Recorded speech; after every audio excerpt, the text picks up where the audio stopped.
जय श्री कृष्ण। अध्याय 9 श्लोक 11 से आगे का वर्णन। श्लोक 11। अनुवाद।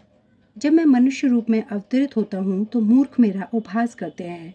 वे मुझ परमेश्वर के दिव्य स्वभाव को नहीं जानते। तात्पर्य। इस अध्याय के पूर्ववर्ती श्लोकों से यह स्पष्ट है कि यद्यपि भगवान मनुष्य रूप में प्रकट होते हैं किंतु वे सामान्य व्यक्ति नहीं होते। जो भगवान सारे विराट जगत का सृजन, पालन तथा संहार करता हो वह मनुष्य नहीं हो सकता। तो भी ऐसे अनेक मूर्ख हैं जो कृष्ण को एक शक्तिशाली पुरुष के अतिरिक्त और कुछ नहीं मानते। वस्तुतः वे आदि परम पुरुष हैं, जैसा कि ब्रह्म संहिता में प्रमाण स्वरूप कहा गया है। ईश्वर परम कृष्णम, वे परम ईश्वर हैं। ईश्वर या नियंता अनेक हैं और वे एक दूसरे से बढ़कर प्रतीत होते हैं। भौतिक जगत में सामान्य प्रबंध कार्यों का कोई न कोई निर्देशक होता है, जिसके ऊपर एक सचिव होता है, फिर उसके ऊपर मंत्री तथा उससे भी ऊपर राष्ट्रपति होता है।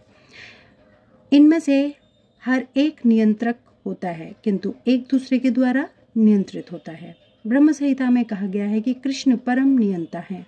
निसंदेह भौतिक जगत तथा वैकुंठ लोक दोनों में ही कई कई निर्देशक होते हैं, किंतु कृष्ण परम नियंता है। ईश्वरम परम कृष्णम तथा उनका शरीर सच्चिदानंद रूप अर्थात अभौतिक होता है। पिछले श्लोकों में जिन अद्भुत कार्यकलापों का वर्णन हुआ है वे भौतिक शरीर द्वारा संपन्न नहीं हो सकते।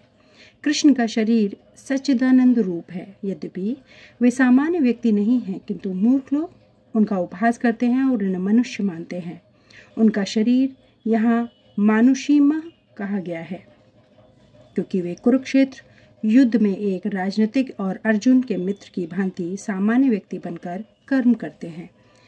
वे अनेक प्रकार से सामान्य पुरुष की भांति कर्म करते हैं किंतु उनका शरीर सच्चिदानंद विग्रह रूप है।